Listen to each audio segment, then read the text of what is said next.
Hello friends, क्या आपको learning में चैलेंज आ रहा है? क्या आप ये नहीं समझ पा रहे हो कि आपको कौन सी टेक्नोलॉजी यूज़ करके लर्न करना चाहिए, किस टूल से आप लर्निंग करोगे तो आपको समझ में आ जाएगा? क्या आपको चीज़ें समझनी डिफ़िकल्ट हो रही है? तो आज का मैं टॉपिक जो पिक कर रहा हूँ वो learning techniques. I think one of the critical component है लर्निंग टेक्निक्स, क्योंकि आप चाहे स्टडी कर रहे हो, आप चाहे जॉब कर रहे हो, चाहे आप बिजनेस कर रहे हो, you have to learn a lot. Life is a full of learning. और उस स्टेज में किस तरीके से आपको लर्निंग करनी चाहिए, what should be our learning style, what way it's very important for us. So hello friends, my name is Sameer, I am a life skill coach and a motivational speaker. और आज बात करेंगे वेरियस लर्निंग स्टाइल्स की। Usually अगर हम learning styles की बात करें तो इनको हम 4 डिफरेंट तरीके में डिवाइड कर सकते हैं। एक होती है, बंदा जब खुद अपने पढ़ता है तब उसको याद रहता है। दूसरा टाइप का बंदा होता है जो ऑडियो टेक्निक्स यूज़ करता है, जिसका ऑडियो सेंसर स्ट्रांग होता है, वो जब सुनता है तब उसको चीज़ें याद रहती है। तीसरा बंदा होता है जिसका पिक्टोरियल लर्निंग स्टाइल होती है, यानी जब वो मूवीज़ देखता है, जब वो ड्राइंग्स देखता है तब चीज़ें याद रहती है।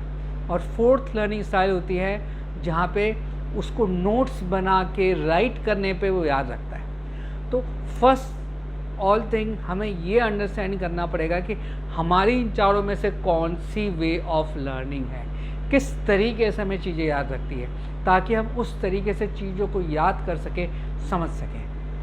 दूसरा, जब आप अंडरस्टैंड कर लो आपकी कौन सी बढ़िया है, तो हर के साथ एक वे ऑफ टूल्स भी है याद करने का। फॉर एन एग्ज़ाम्पल, अगर मैं फोकस करता हूँ कि नहीं मुझे ऑडिटरी तरीके से चीज़ें याद रहती है, तो इसका मतलब आपको क्या करना चाहिए?